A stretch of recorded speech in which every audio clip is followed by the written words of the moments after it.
Yeah, it's Edi Fuego, and right now you rocking with me on Onsight Media. Let's get it.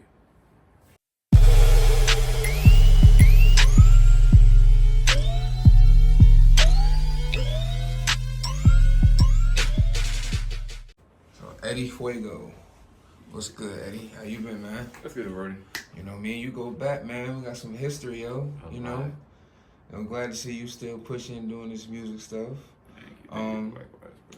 Just to kick the interview off, one of the first things we always ask artists is, how'd you get your name, and is there any particular meaning behind your name?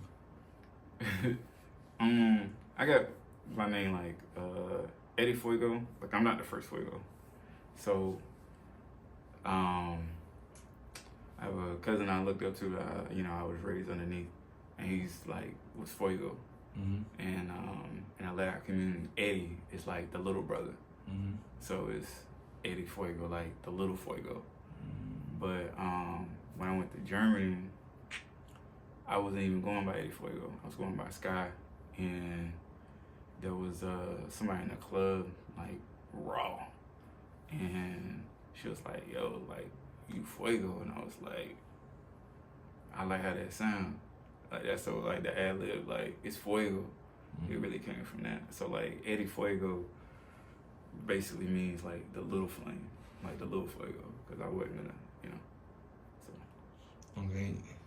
And you said with the big Fuego, that was just one of your that's my cousin. Older cousin? Yeah. Okay. Does he inspire you to do music? No. I got forced to rap. You got forced to rap. How? Yeah. What's the story? What's the story behind that? It was like 8th grade. No, like 7th grade. And just been in the, been in the neighborhood, and this dude named G Money, he took everybody outside. It was like rapping on a boombox, and so like he was like, "Man, like you better rap," and I was like, "Oh man, I don't know how to rap," because I didn't listen. I originally didn't listen to rap music. I listened to like UK grime, Prince, like the Beatles, Bob Marley, things like that. So I didn't really listen to rap. And so like the first rap song I ever rapped was like Murphy Lee, "What the Hook Gonna Be?" Like that was my first thing I ever rapped, you know what I mean? So it was just one of those situations, and then it was like I was always good at writing songs. Like even through high school I used to like write. But then I ended up like 9th grade. I went to Lumberton, so I ended up going to actually my cousin's crib, and it was like a older kid that was there. They already graduated, and so I remember like him kind of like battling me in the studio, and I ain't like that feeling of like, and you coming at me when I'm really just trying to, figure this thing out. And then I really just took off from there. So, I've heard a few of your tunes and different sounds over the years.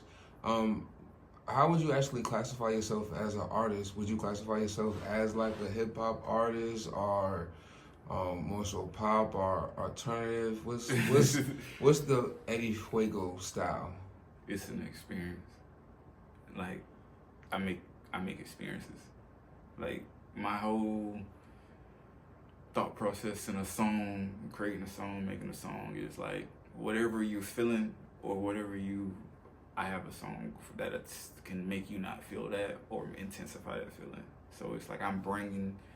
Anytime you listen to one of my songs, like you're the main character in the song, so you can like feel it, you can see it, you can like touch it, like you. I tend to say that I care more about like what I'm putting in the song than just making words. You know what I mean? Mm-hmm. So that really be the vibes. True indeed.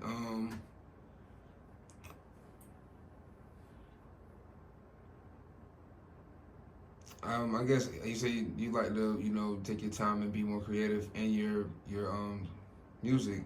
Is there any of your songs that you particularly like over any of the other songs that's out that people can necessarily listen to? If you want to know, like, the essence of Edi Fuego, you should really listen to, like, FYF 1 and 2, so that'll get you a real gist of, like, who I am and what I represent. But, like, listening to those two projects will really make you go back and listen to everything else. Because there's so much in those two projects. And they're only 4 songs each. What was the name of the projects again? FYF, which is basically like Fuck You Fuego. Okay. Because at that time, like, that's how I felt. Like, there was so many people that was coming in and out that was trying to make me into somebody who I wasn't. When it's like I had to really, like, zero in on who I was, you know. So that was the real vibes. Was it let me take a step back, for a minute. I know you said that your first time you actually rapped, you were kind of forced to rap. Yeah. I guess as a kid in the neighborhood. What do you recall as your actual first time getting on a stage? Do you actually remember what that experience was like? And when?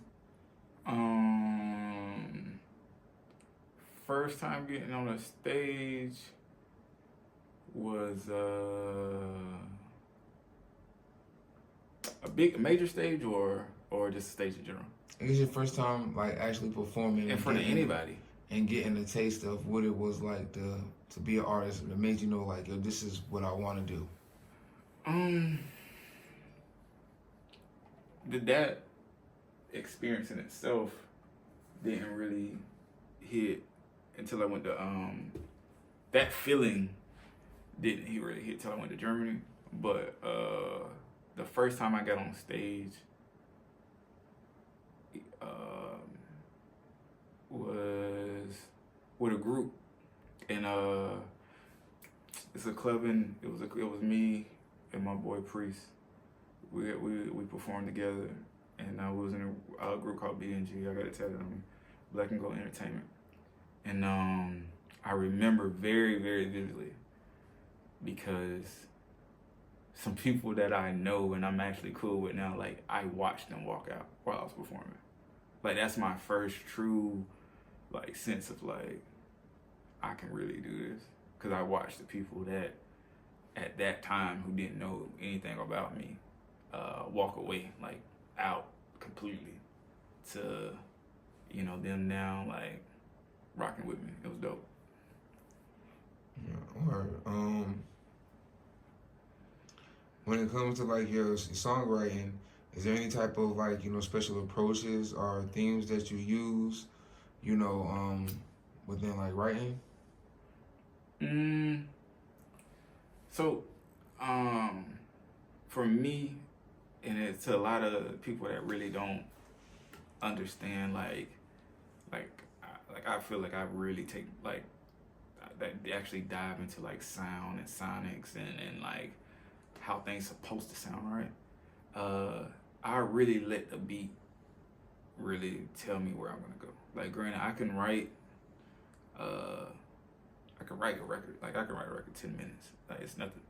But when it comes to me working on my own stuff, like, I really like to let the beat tell me where I'm about to go with the song. And then, cause people tend to do too much on a record. So I really like, okay, cool. Cause I don't count bars when I and I know it's for everybody, like, oh man, he don't count bars. Like, bro, like, I played the clarinet. Like, I know how to count music bars. Mm-hmm. But when you're doing music and you're really trying to make an impact, the bar counting thing really doesn't matter.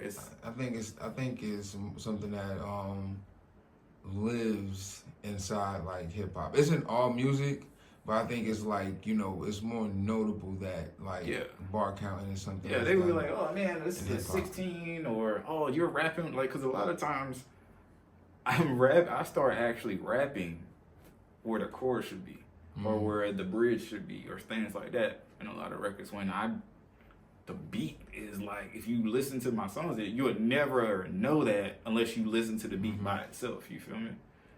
So it's just one of the things, like I like to feel the music because it's all about a feeling.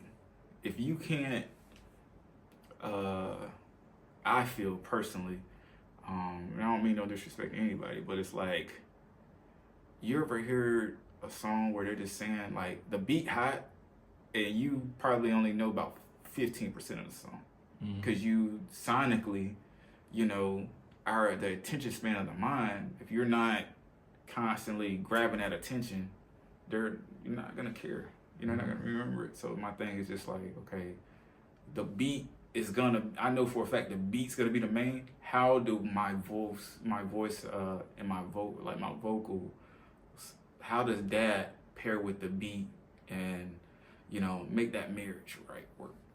You know, if that makes any sense. Yeah, true indeed.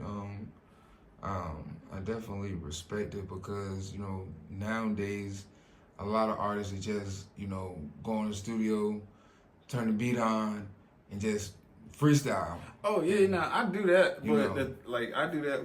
But the thing is with me, like I always go with the beat when I freestyle. Like you know what I was playing before, all those songs that I played, I freestyled it. Like on live, like, you know, when I be streaming on Twitch and things like that, I freestyle all those songs. And then after I freestyle it, I go back and I listen to, okay, I messed up right here. Like, let me change this part, things like that. So it's like, yeah, my recording time is like roughly like 15-20 minutes per record. You know, and then, cause you know how you can get some people get so happy because they think something sounds good at that one moment that they never go back and look at it. So I record, like, especially if I do a freestyle, I freestyle it. I lay the record, and then I won't touch the record for 3 days. Why is that? Because you're now, you can get sound fatigue. So something may sound good to you right now. Like, okay, for instance, one of the records that I played for you today, like the rock record, right?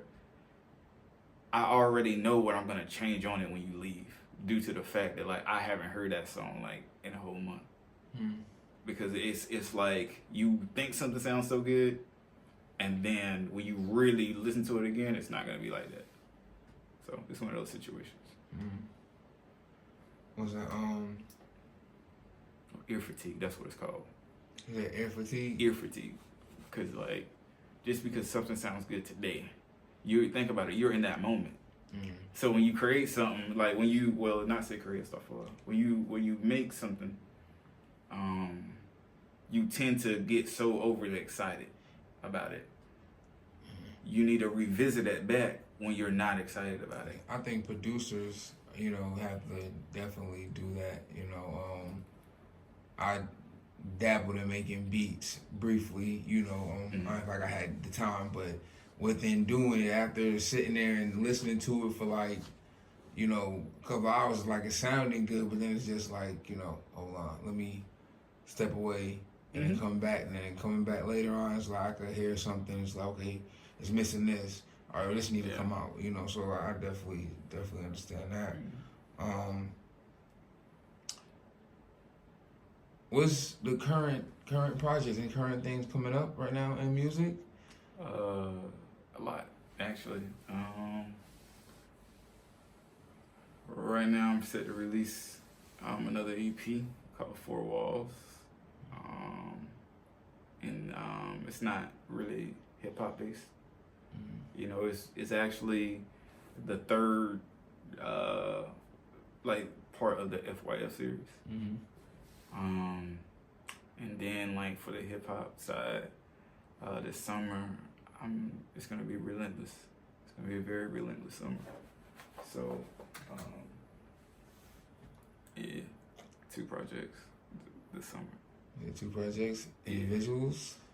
Oh yeah, visuals. I actually set the shoot a visual on the 27th for the lead single for the Four Wall project, and like there's gonna be a lot of every song on there is gonna have a visual, and then for the hip hop stuff, I'm doing it a different way, different type of visuals. I'm not for Relentless is gonna be very very different, but yeah. And the thing is, and there's something else about the visuals.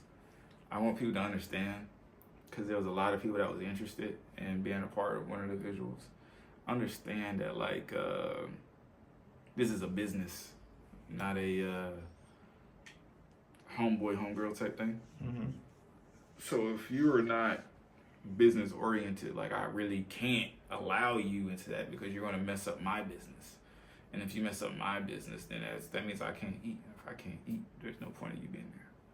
So there's a lot of people that was like, you know, interested in the situation. Just cameos? Well, yeah, those interested just the cameo part, but even with the cameo part, you know, I'm Muslim, so there's a lot of things I'm not gonna allow. Mm-hmm. And then a lot of people, and also I also seen how I'm very aware of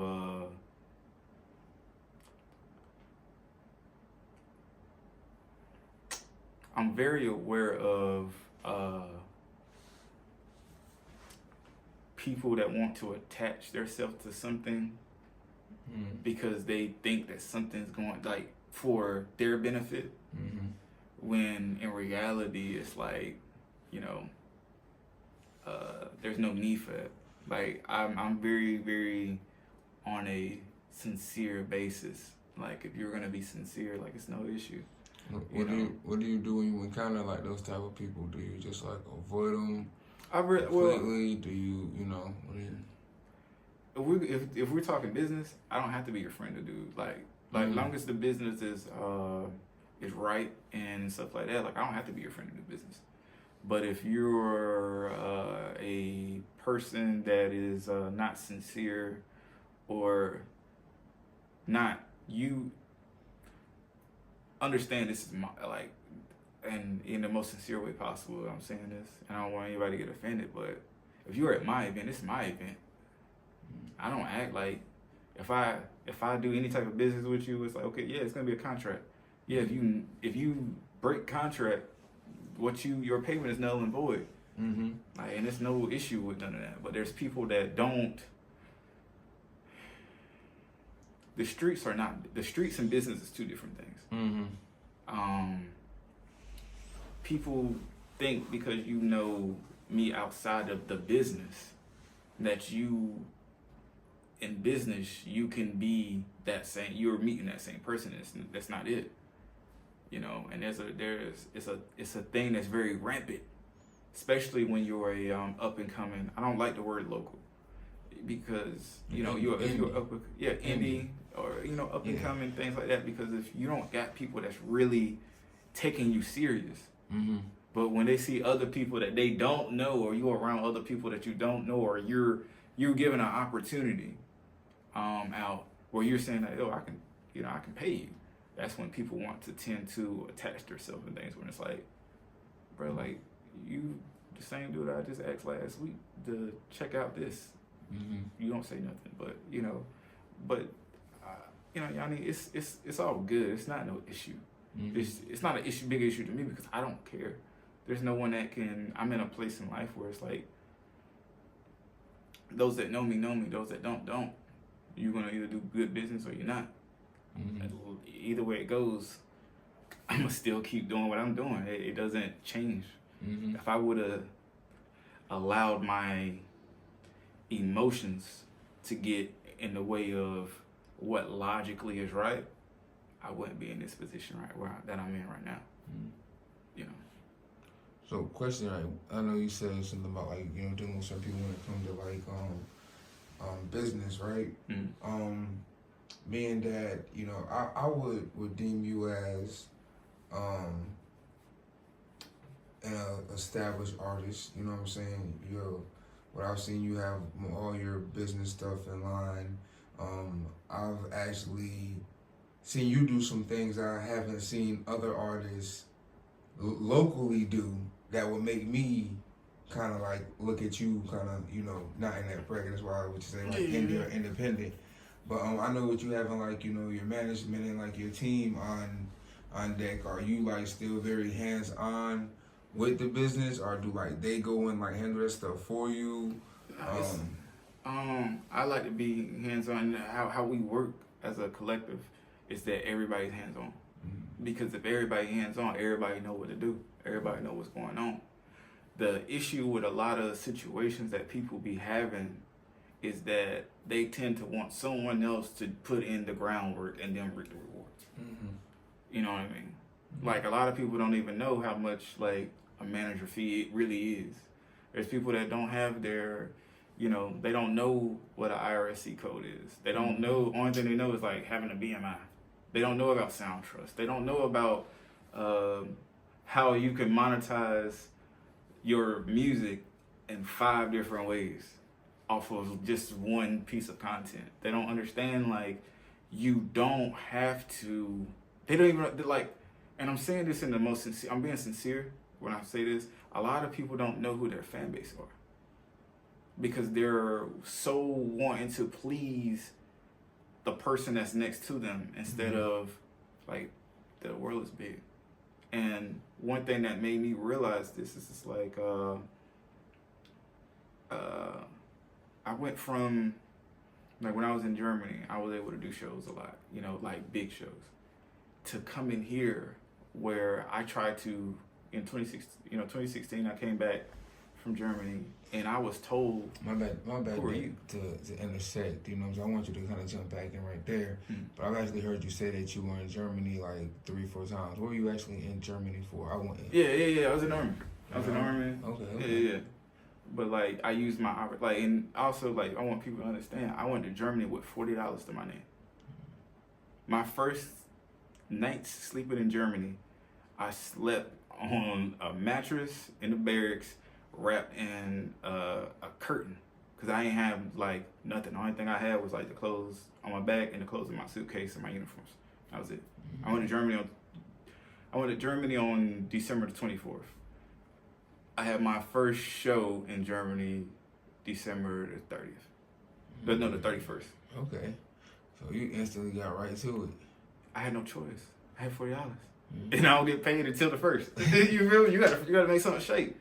But that was just the grind that I was on. You feel me? And then some people don't know how to be alone. You feel me? When you're in the military, that's all you know. Every 2 to 3 years, you in another place and you got to start all the way back over. So it's like I'm in a place where they don't speak my language. They don't know who I am. Man, I went outside and I just started rapping for people. You gonna like it or you not? And then, you know, one of the, you know, best things that ever happened was me, like, you know, I met my, other than, you know, having my son, was I met a dude named, his name is Cash, but it's spelled Kez. And I met him and he really got me really into the emotion of like the business, because he was going to school in Berlin for music business. So your dad worked with one of the biggest even to now, like I work with Donnie. He's one of the biggest engineers out there. He engineered for Collega, and all them dudes, all the big German rappers. He engineers them. So you know, going out there dropping a project with him, and I was seeing like, oh man. But I was still dumb to the business. You know, from even in the Army, for crazy thing, I had to actually rap to my first sergeant, like, to go to the promotion board. You know, but then he was like, oh, you're trying to do too much. You need to and I was like, and I was just rapping like real lyrical stuff back then. So yeah. Dope times. What's that? I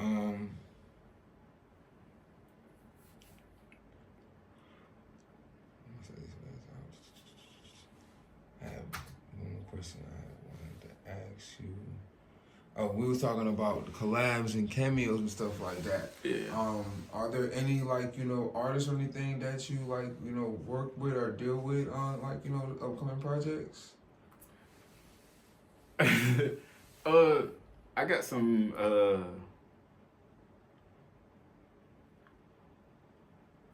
very, very, very, very, very. I got a very big collab that I'm about to drop. I just we about to go shoot the video. With Mr. Bangus. Me and him about to drop something that's gonna like go crazy.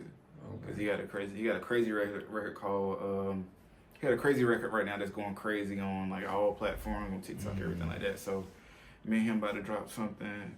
I collab with Jay Bentley, female from Germany. She's now stateside. Me and Austin Ellis, we got some records that we haven't released yet. We're about to re-release as well. He's from Fayetteville.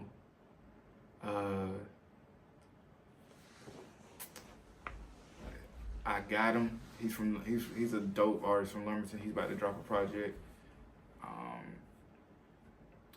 Me and him got a crazy record that's about to come out. So it's like I'm willing to collab with anybody.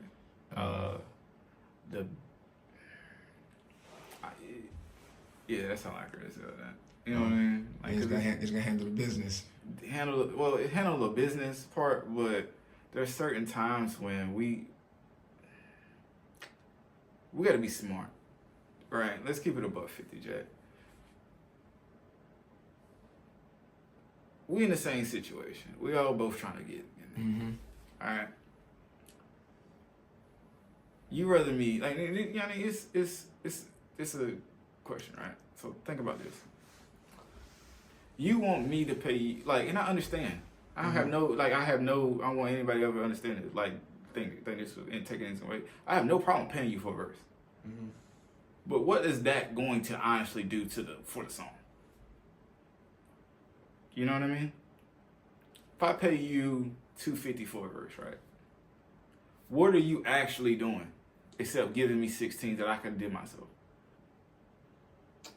I think that it it goes both ways. Now I understand where it's like, oh man, I'm trying to eat because I got the studio. Okay, cool.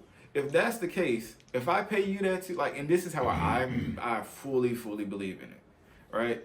Are you gonna promote the song longer than a week? Are you gonna do the video? Because a lot of people will literally, and I had somebody do this, like, oh, you want $250 for the verse? Okay, cool.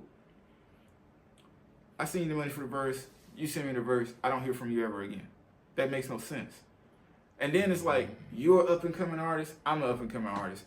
I put $250. You put $250. We both got two different fan bases. We can literally, that's $500 in promotion. You can make $250, $200. What's like? Okay, let's think about single sales, right? If you you can make an Eventbrite profile where you can directly source the music out to the fans. If you do that, they pay what they want to pay for the record. You can make $250 in 20 minutes if you do good promotion.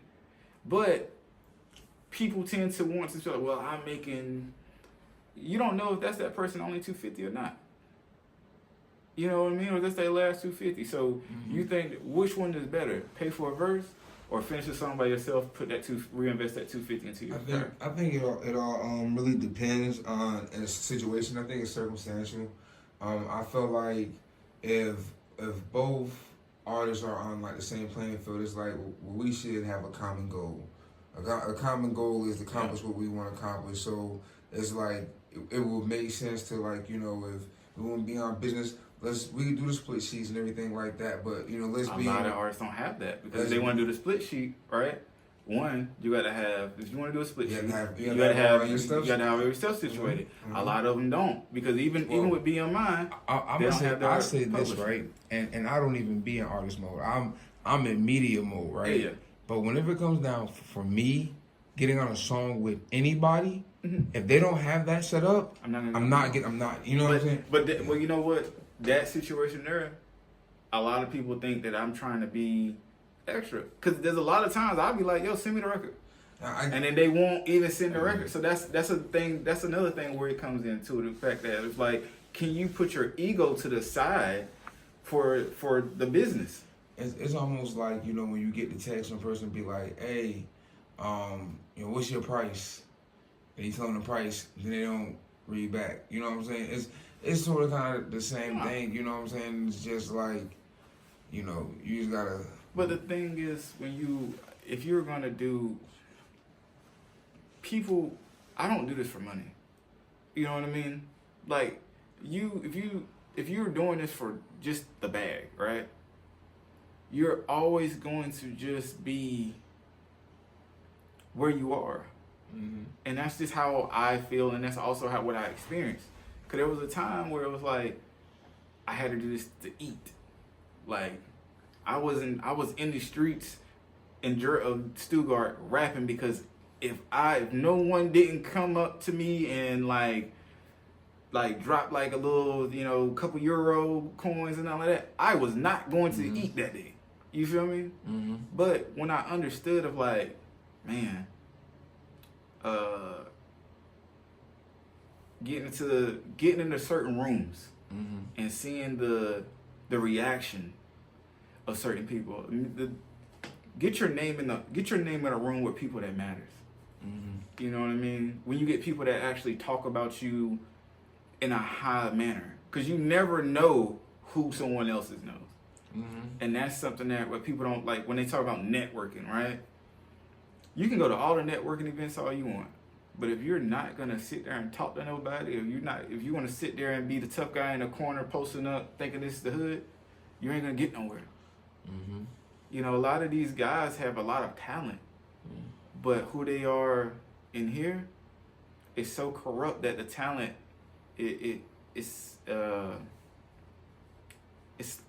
it's like a tumbleweed. It's gonna go away because you're so tough or you're so in here that you can't realize it. Like, that person right there just wants you to say hello, and that person might open up a door that you couldn't open. You know? Yeah. No, I definitely experienced that. You know, myself, even in artists that I've tried to network with. You know what I'm saying? It's some of them have like this ego, and they have an ego and personality as if they've already made it. Yeah. And bro, you're at the local open mic, so and that's another thing with the local. I understand all that and the local. Like, I tend to not get into it with. Okay, I'm gonna say it this way because I don't. You know, I want to always keep my intentions sincere. With people, right? They really, especially with a lot of artists, right? Once they get a little bit ahead of someone else, they want to make it. They want to make people feel like they're below them. If I ever gave you advice, I gave you out of sincerity in my heart because I want to see you be better. And I know what you can do. There's a lot of people where if someone gives them advice and the advice works, they then be like, well, the game is sold, not told. What? But you was told the game for free. You feel me? And then you used that and you ran it up. And then you make it seem as like you did this on your own, some solo, and then you try to dictate where everybody else going. But you got to realize the people that really do this, because understand, Yanni, there's people that when your intentions aren't sincere, especially with something that you're doing, you're only getting this much. You're not even getting what you fully could get. Because I think about if Kendrick Lamar was a hype man before he blew up. Was it? J-Rock was the main act. If TDE would have said, if J-Rock would have been like, yeah, hey man, you ain't, yeah. You think that like, come on, we got to be sincere when we come to these things. You know what I mean?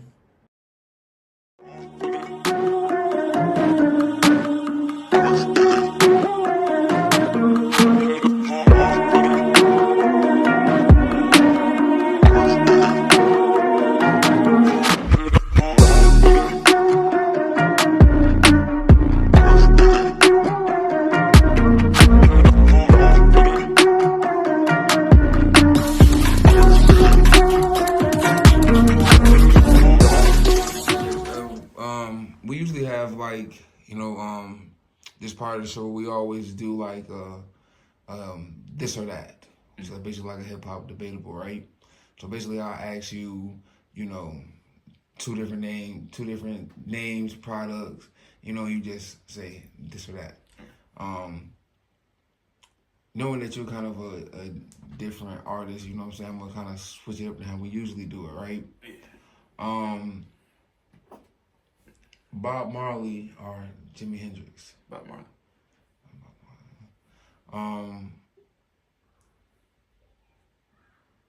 The Beatles. Let's see if I can move it there. The Beatles are Chicago. The Beatles. Do you know who Chicago is? Yes. Okay. Yeah, be the Beatles. Like, bro, I've literally, I ain't gonna cap with you yet. I literally have like the Beatles lyric book. It's like all their lyrics? All their lyrics. The stories behind the music, including handwritten drafts of more than 100 classic Beatles songs. Okay. I studied this. Okay. That's definitely different. Yeah. Michael Jackson or Prince? Oh, I couldn't even get it out. Ooh, why Prince like to instant? I couldn't even get it out. Prince is one of my biggest inspirations, and of the music, due to he was himself.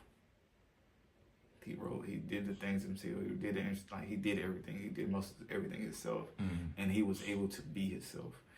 And I don't like. Granted, I think Michael Jackson is great as well, but to me, you can't really. If you put catalog against each other, Prince's catalog is like will destroy Michael Jackson's catalog. Just off rip, Michael Jackson could never make a song called Controversy. Michael Jackson could never make, like, can you name any other Michael Jackson movie other than The American Dream? Moonwalker. Is that really a classic though? Who's out here talking about someday about to watch Moonwalker like that? But the American Dream was a biography. It's a biography, movie cool. that but they won't even Prince end. had Purple Rain. The Wiz. Graffiti. Well, no, the Wiz ain't. I'm gonna be real. Michael The Wiz Jackson's in the Wiz. Wiz in the Wiz, but I'm sorry, but I'm not out here bumping the Wiz. But they play. The Wiz play all the time. He play all the time. But here's the thing: you have Purple Rain, you have Graffiti Bridge, then you have Under the Cherry Moon, and that's one of the most underrated Prince movies of all. And then if you actually listen to the soundtracks, like you like, we want to equate, and also you got to realize there are two opposite sides of the coin. You got one that conformed and one that didn't conform. You have one that literally can play every instrument. You got one that literally could that wrote their own music and everything like that. For a long time, even if you take in the class of the Jackson 5, I'm not saying Michael Jackson's not great. But if we're going to sincerely put catalog and catalog together, right? The bodies of music, not the hits, not the top 40 hits and nothing like that. Like, do you honestly think Michael Jackson has a song that's close to like, i.e., are they playing Michael Jackson songs at weddings? Adore You, Adore Me, Adore by Prince is one of the most played songs in every wedding. From people walking down, everything like that. So you got to realize like the relevancy of it. And then when you talk about like, yeah, Michael Jackson made like, you know, black and white and they don't care about us and things like that. Prince was doing that literally like before he was even a top name person. He was 15 years old and said that he wasn't gonna get a deal because they would not allow him to have his like the rights to his music. He didn't feel like people could own it, should own his music. So that's one of the things that we have to, and it's not saying nothing's wrong against Michael Jackson. I think like Billie Jean's one of the greatest. I think Thriller was one. Michael Jackson. Thriller is the highest selling album all times, if I'm not mistaken. It can be, but does album like let's talk about album sales, right? If we're gonna put in albums, like we're gonna talk about album sales, realize that a lot of album sales are inflated. Mm-hmm. They're very inflated, just like streaming is inflated. It's like people want to put. That's why I never put my stream. It doesn't matter how many numbers I stream. I don't care about the stream. How many sales are you getting? You know what I mean? How many? Like, granted, Michael Jackson. We got to understand that they both have cult type followings and fan bases. So, and Prince wasn't really one for the media. Michael Jackson really was. You feel me? So Michael Jackson was kind of private, man. You know, he used to you know, I throw the blanket over blanket and yeah, but that's honestly I respect that as a dad. I feel like anybody that's trying to like my stardom or my fame should not. Don't bring my kids into it because now you're talking. There's Michael. And there's Michael Jackson. A lot of people was blending that. You know what I mean? I.e., if you look at even Drake right now, the way he protects his son, I respect that. Yes, his son understands who he is, but he's very protective over his son, and I respect that automatically because at the end of the day, I'm that way with all my children. If I'm having daddy-daughter time or time with, you know, with my sons or time with all of my kids, at that point, I'm not Edi Fuego.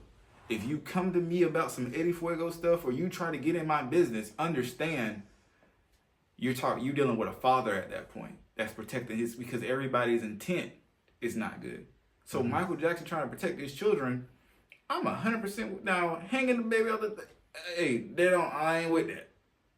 Don't try to please people, because at the end of the day, these people don't care about you. They're canceling everybody, bro. Yeah, definitely. Michael Jackson was alive today, he probably would have been. He would have been. I ain't even want to say that because I don't want to bring it up. He would have been in another situation like somebody right now is in that situation. It won't never to that extent though. No, it would have. But listen. This is why I say that. It's because it's the amount of money they got though. You have. If you knew how much he owns, I think it was like 70% of Sony. And Michael Jackson, yeah, he owns like 90. Like he owns basically. He basically owns all the artists' music that's out here. He bought the Beatles catalog for. Yeah. He bought it for 65 and joke. He was joking. Paul McCartney thought he was joking. And he was like, how much did you for the catalog? Oh, about 60. Okay, cool. We wrote him a check for 65. What? You feel me?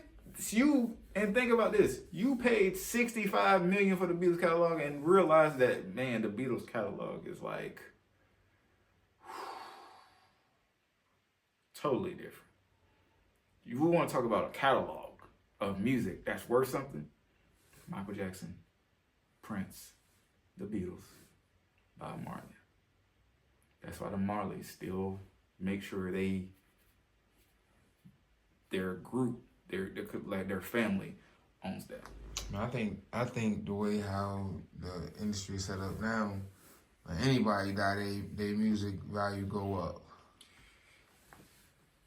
That's just the way it seems. It is like that have like their core following whenever they were alive, but it's like after they die, it's just like now. But his catalog. Well, we when we talk about like the Beatles and things like that, realize that their catalog was priceless when they was alive. Because ain't no one ever. Beatlemania was one of the Beatlemania, like when Bob Marley hit, and like even with Prince, like a lot. But and that's the thing where it comes with the Michael Jackson Prince thing. Like everyone was so concerned about Mike that you didn't really hear about the Prince, like Prince fans and stuff like that, because there's never been a Prince show where he didn't sell out. And also Prince will do private events. So it's a different thing.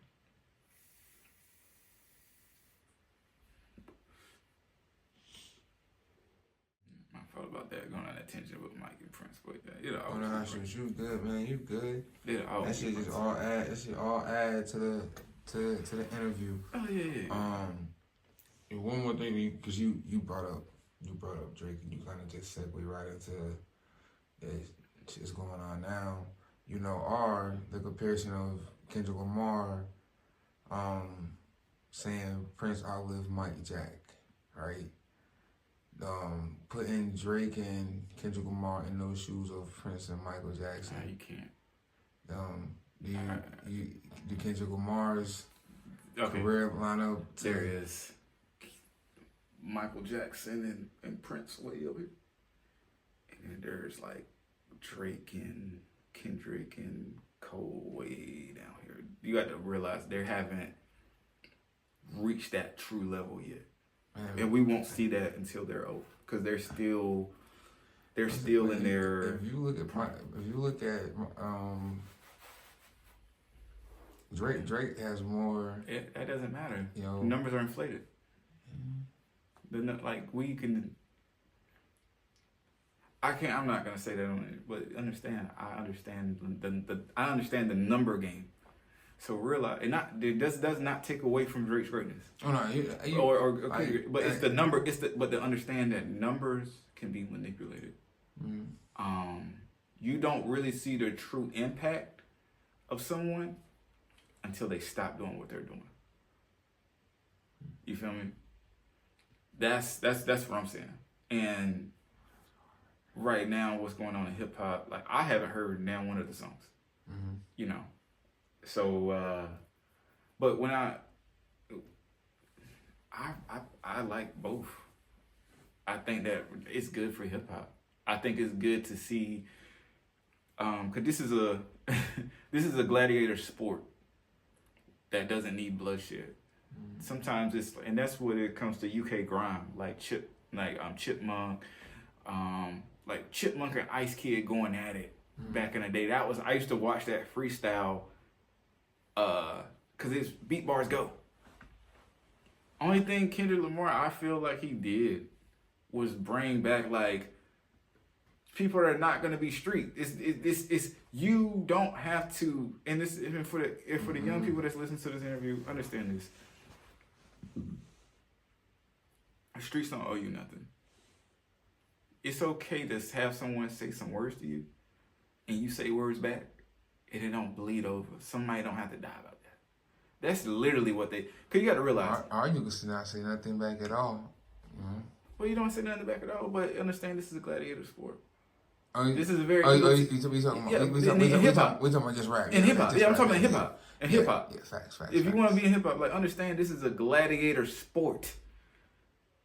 Like there's people that literally battle each other for a living. It's a gladiator sport. What we're seeing now is the lead artists of our generations finally step into the arena with each other. That's it. And it doesn't matter what side you pick. Only thing you're doing, you're bringing all of them money, because you're gonna listen to Drake. If Drake responds back, you're gonna listen to Drake. Just when Kendrick dropped that, everyone listened to Kendrick. Then when Cole dropped his, everybody's listening to Cole. You realize these people are in they're in a peer group by themselves. Everyone else has opinions. That's it. Yeah.